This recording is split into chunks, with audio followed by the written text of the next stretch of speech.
tababar ku saabsan badqabka qofka ayaa magaalada Kismaayo loogu soo gabagabeeyay qaar ka mid ah shaqaalaha laanta socdaalka iyo jinsiyadaha Soomaaliya qaybtooda Jubbaland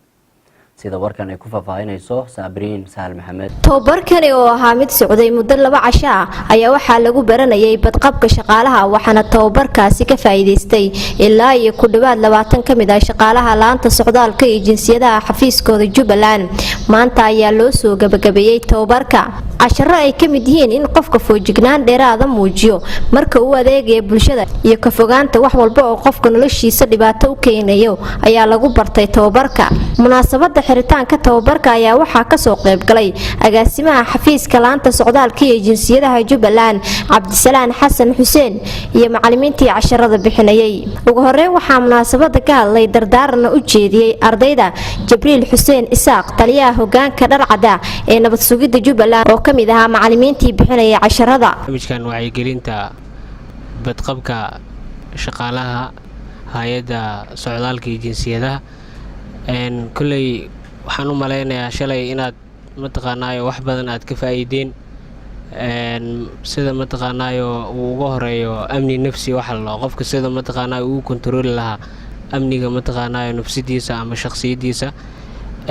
wax walbana waad ogtihiin oo marka taada aad mataqaanaayo aad meelayso aad maareyso baad tu kala aad mataqaanaayo aad maareyn kartaa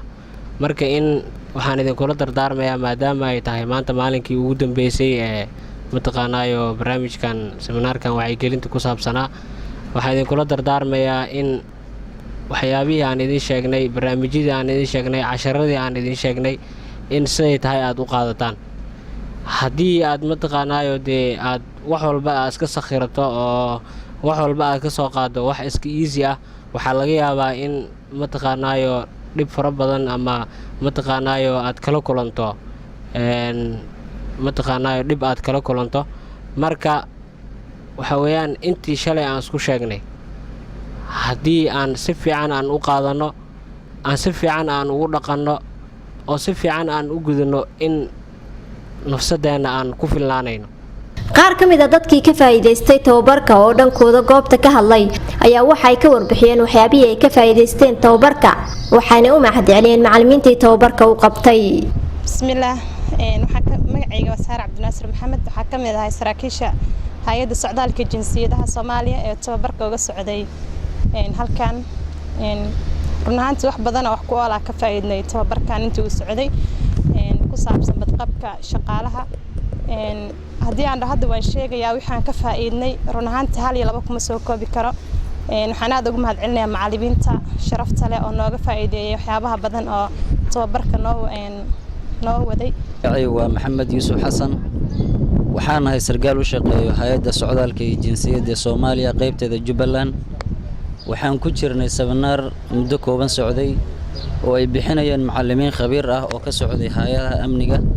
iyo waxa weeye agaasimaha u sareeyo hay'adda socdaalka iyo jinsiyadda qaybteeda Jubbaland xaqiiqdii waxaan isdhihi karaa wuxuu ahaa seminar wax ku ool ah oo aan ka faa'iideysanay haddii aan saraakiisha u shaqeysa hay'adda insha Allah ta'ala waxaan rajeynayaa wixii aan baranay inaan kula laaban doono goobahanagii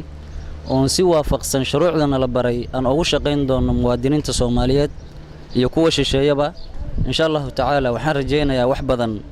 inaan soo kordhin doono wixii hore taan wax badan ka bedeli doono haddii Ilaahay idmo ugu dambeyn waxaa munaasabada soo xiray agaasimaha xafiiska laanta socdaalka iyo jinsiyadaha Jubbaland Cabdisalaan Xasan Xuseen oo dhankiisa u mahadceliyay macallimiinta waxa uu dhanka kale shaqaalihii ka faa'iideystay tababarka kula dardaarmay inay uga faa'iideeyaan kuwa kale aan fursad u helin inay qaataan tababarka macallimiintii waxayna barayay labadii maalmood ee la soo dhaafay waxaanan runtii leeyahay aad iyo aad baad u mahadsantihiin wax wanaagsan oo aad u muhiim ah ayaadna barteen sidoo kale dardaaran wuu idiin dhan yahay saan filayo idinkana waxaa la rabaa dardaaranka inuu sida uu yahay aad u qaadataan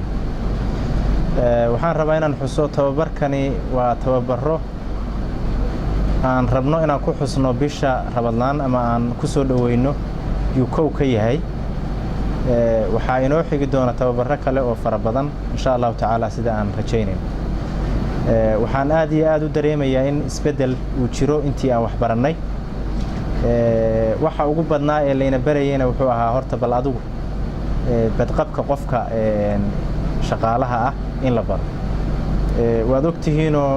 xafiisyo muhiim ah baad ka shaqaysaan shaqa dadweyne oo aad u wanaagsanna waad haysaan haddana dad shacabahoo dadkii haddana iskaga dhex jiraa tihiin marka qofka tactics iyo maaragtay xeelado in la baro waa lagama maarmaan waxaana runtii dhiirigelinaya wacyiga aynu ku jiro oo muhiim ka dhigaya guud ahaan saan ognahay magaaladu waa nabad waa meesha ugu nabad daroon maamul goboleedyada iyo maaragtay dawladda dhexaba haddana waxaa dhici kara wax kastaa dhici kara